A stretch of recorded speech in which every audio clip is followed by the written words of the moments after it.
What if the secret to saving our oceans was sitting in a trash can at your favorite seafood restaurant? Florida dumped 500,000 tons of discarded oyster shells into the Gulf, and what happened next shocked the scientific community. Before we dive into this accidental miracle, make sure to smash that like button and subscribe so you never miss our deep sea investigations. Let's get into it. The Great Shell Gamble. For decades, the coastal waters of Florida have been dying a death by 1,000 cuts. Runoff from massive sugar farms, urban sprawl, and the lingering effects of industrial pollution had turned the once vibrant turquoise waters of the Gulf into a murky, struggling ecosystem. But in 2007, the Florida Fish and Wildlife Conservation Commission, FWC, decided to try something that sounded, frankly, a bit crazy. They began collecting literal trash. Thousands of tons of oyster shells, scraped off plates at tourist traps in Orlando and shucked at processing plants in Apalachicola, were piled onto massive barges. The plan? Dump them. Just tip them over the side into the pristine waters near Cedar Key. You have to understand the climate of that time.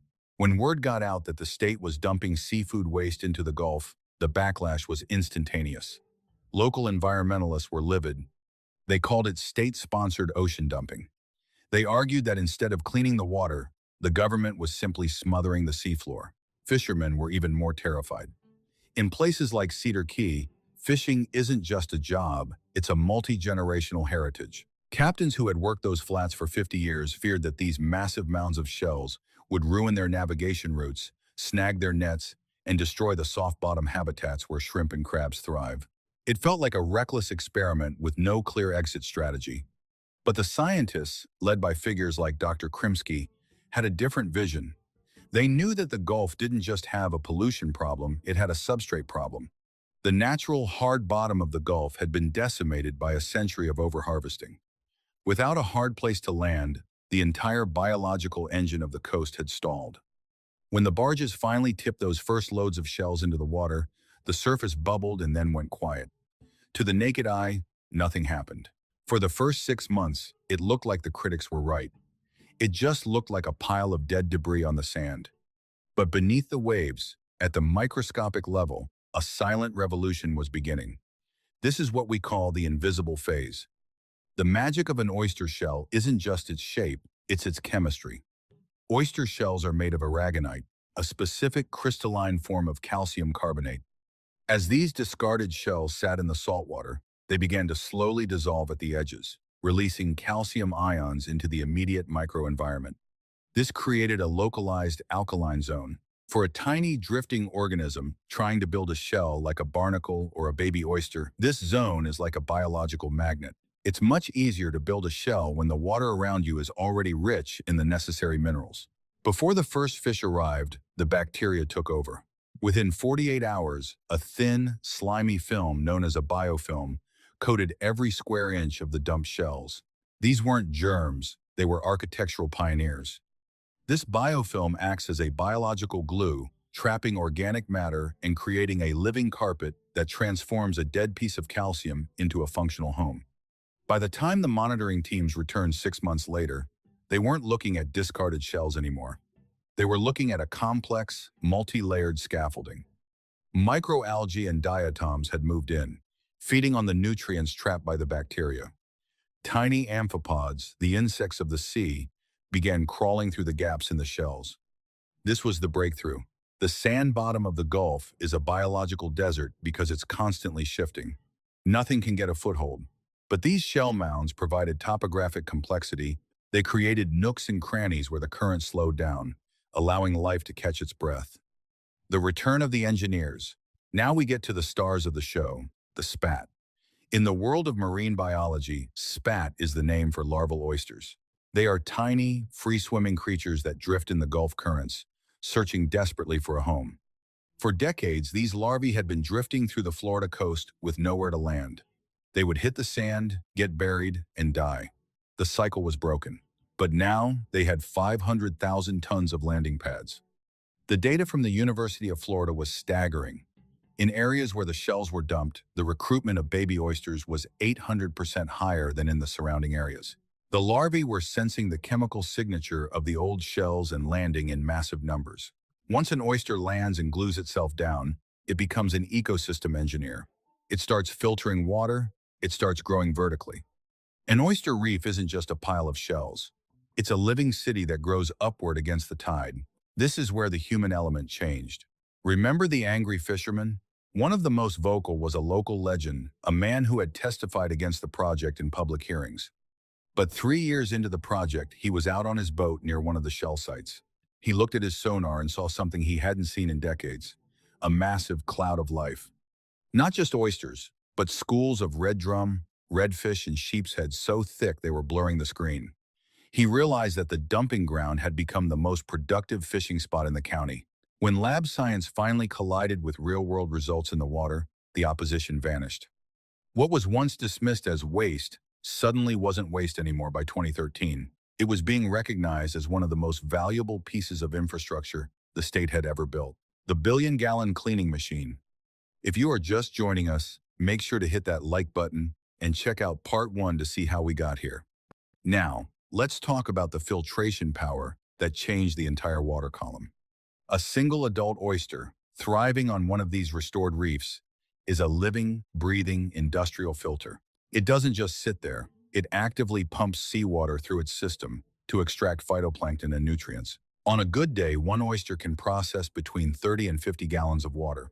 Now do the math. When the monitoring teams returned in the early 2010s, they were finding hundreds of thousands of healthy oysters clustered on every cubic meter of the dumped shells. These reefs had grown into massive, multi-generational cities. Florida has a chronic, devastating problem with agricultural runoff. Nitrogen and phosphorus from farms inland flow down the rivers and pour into the coastal estuaries. This excess nutrient is what fuels harmful algal blooms, HABs, commonly known as red tide. These blooms turn the water anaerobic, suffocating everything from manatees to baitfish, leading to massive, horrifying fish kills that line the beaches with rot. For decades, the standard response was just to wait for the bloom to die. But the oyster reefs provided an alternative: biological intervention. The oysters were attacking the bloom at its source. They were processing the nitrogen and phosphorus, locking these excess nutrients into their shells and tissue. They were transforming a pollutant into a biological asset. The change in water clarity around the reef sites was measurable within just 3 years. As the oysters removed the suspended particles, the sunlight could penetrate deeper into the water column. This triggered a second accidental miracle. Seagrass is the unsung hero of the Florida coast. It's the primary habitat for juvenile fish, crabs, and shrimp, and the main food source for manatees. But seagrass requires light. For 30 years, the murky, nutrient-rich water had been too dark for seagrass to survive near Cedar Key. But as the Howe reefs cleared the water, the seagrass beds began expanding. Seagrass then performs its own magic. Its roots stabilize the shifting sediment on the seafloor, which further reduces turbidity, murkiness. This leads to even clearer water, which enables more seagrass growth. This is a positive feedback loop of environmental restoration, triggered entirely by the presence of old restaurant waste. The Irma test. We have seen the biology and the economics. But in September 2017, the entire project faced a test that no scientist could have designed in a lab.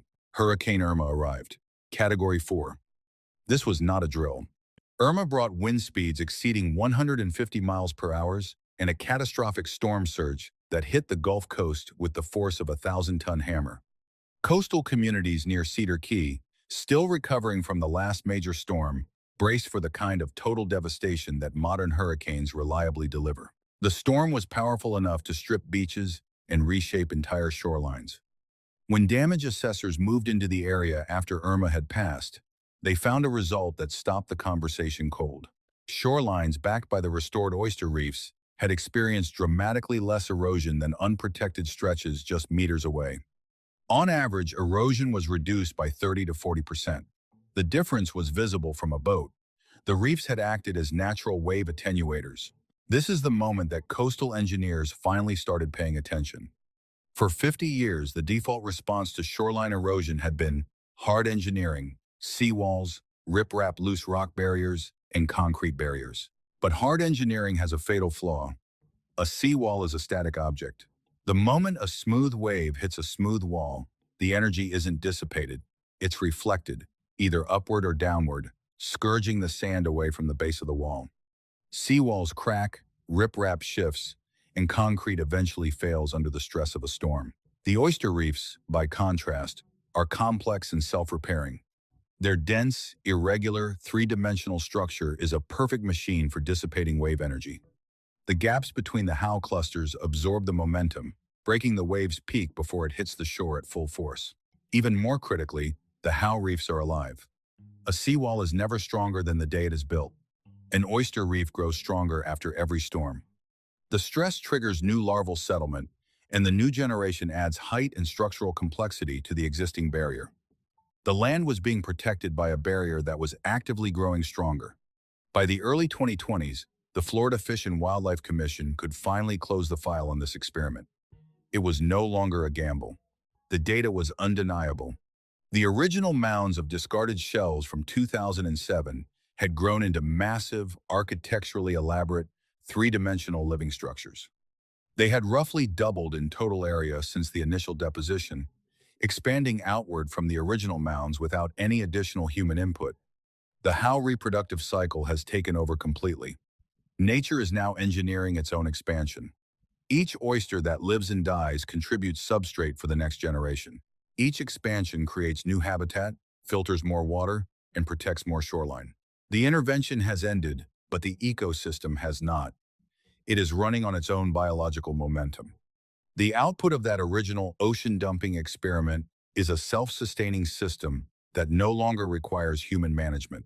It's an environmental outcome that was unimaginable in 2007. So should every coastline in the world be doing this? Is this the ultimate nature-based solution to degraded ecosystems and climate change? The science on where oyster restoration goes next is even more extraordinary than what you've just seen. Researchers are now finding evidence that these dense reefs sequester massive amounts of organic carbon in their shells and the surrounding sediments, potentially making howe restoration a powerful climate management tool. 500,000 tons of oyster shells, discarded, written off, tipped into the Gulf with no certainty that a single useful thing would result. And look what formed: the molecular architecture of a reef. To truly understand why 500,000 tons of shells didn't just sit on the bottom like a pile of rocks, we have to look at the atomic level. Most people see an oyster shell as a hard, static object. In reality, it is a sophisticated biological ceramic. Oyster shells are composed of two different forms of calcium carbonate, calcite and aragonite. When the FWC dumped these shells, they weren't just providing space, they were providing a chemical buffet. As the shells slowly interact with the slightly acidic components of seawater, they undergo a process called ion exchange. This exchange creates a halo of high alkalinity water around the reef. In an ocean that is slowly acidifying due to increased atmospheric CO2, these shell mounds act as localized buffers. For a larval oyster spat, trying to build its first shell in acidic water is like trying to build a brick wall while someone is spraying it with a garden hose. The mortar won't set. But inside the shell halo, the chemistry is perfect. The mortar sets instantly. This is why the survival rate of oysters on these recycled reefs was 400% higher than on natural limestone rocks. Oysters don't just sit on the shells, they secrete a biological adhesive that is one of the strongest glues known to man. This oyster cement is a cross-linked protein rich in calcium. Researchers from Purdue University have studied this glue and found that it hardens even more under underwater pressure. By dumping 500,000 tons of shells, Florida provided the bricks and the oysters provided the cement. Within 5 years, what started as loose debris had fused into a monolithic biogenic structure. You couldn't pull a single shell out if you tried. The entire reef had become a single, living organism. The economic ripple effect. Let's step away from the lab for a moment and look at the docks of Cedar Key. Conservation is often framed as a battle between the environment and the economy. But the Florida Oyster Project proved that this is a false dichotomy. Back in 2008, the charter fishing scene in Levy County was hanging by a thread. One local captain put it bluntly: the water looked like pea soup. You could spend the whole day out there and come back with nothing but frustration. Then things started to change. Once the reefs began producing fish, not just attracting them, but actually growing the population, the impact was immediate. Fish biomass didn't just improve, it exploded. jumping by around 340%. And with that came something locals hadn't seen in years: the return of the Grand Slam. Redfish, speckled trout, and flounder, all in a single trip. That kind of comeback doesn't just stay on the water, it hits the economy too. Researchers from Florida State University took a hard look at the numbers behind the $5 million oyster shell project. They focused on three key areas: tourism, commercial fishing, and property value. More tourists meant more hotel stays and more charter bookings. Healthier seagrass beds led to better crab and shrimp harvests. And along the coast, those natural reef barriers helped reduce wave impact, lowering insurance costs for waterfront homes. The conclusion was hard to ignore. For every dollar the state invested in dumping oyster shells, the local economy saw a return of $7 to $10 over the next decade. And just like that, the narrative shifted. This wasn't some feel-good environmental project anymore. It was infrastructure, high return, economically smart, and impossible to dismiss. The global wave from New York to Australia. Florida's success didn't stay in Florida. The Cedar Key model became the blueprint for what is now known as circular environmental design. In the murky, polluted waters of the Hudson River, a project inspired by Florida is underway. New York Harbor was once the oyster capital of the world, with reefs so large they were a hazard to navigation. By the 1900s, they were dead. Today, using the same restaurant-to-reef pipeline established in Florida, New York is aiming to plant 1 billion oysters by 2035. They are seeing the same results: improved water clarity and the return of species like the seahorse and the blue crab to Manhattan's piers. In South Australia, the Windara Reef was constructed using 10,000 tons of limestone and discarded oyster shells. Australia had lost 99% of its natural shellfish reefs since European settlement. Following the data coming out of the Gulf of Mexico, Australian scientists realized that they didn't need artificial reef balls. They needed biogenic substrate. The result? Within 2 years, the Windara Reef became a hotspot for the endangered great hammerhead shark and the Australian sea lion. The carbon sequestration mystery. As we look toward the future, the most exciting part of this 500,000-ton experiment is something nobody expected in 2007. Blue carbon. Oyster shells are made of carbon. When an oyster builds its shell, it is pulling carbon out of the ocean. While the process of calcification actually releases a small amount of CO2, the long-term burial of the reef is a carbon sink. As the reef grows, it traps organic sediment, dead seagrass, fish waste, and silt underneath it. This sediment is packed down in an anoxic, oxygen-free environment. This prevents the organic matter from decomposing and releasing its carbon back into the atmosphere. Early data suggests that a healthy oyster reef can sequester carbon at a rate 10 times higher than a tropical rainforest of the same size.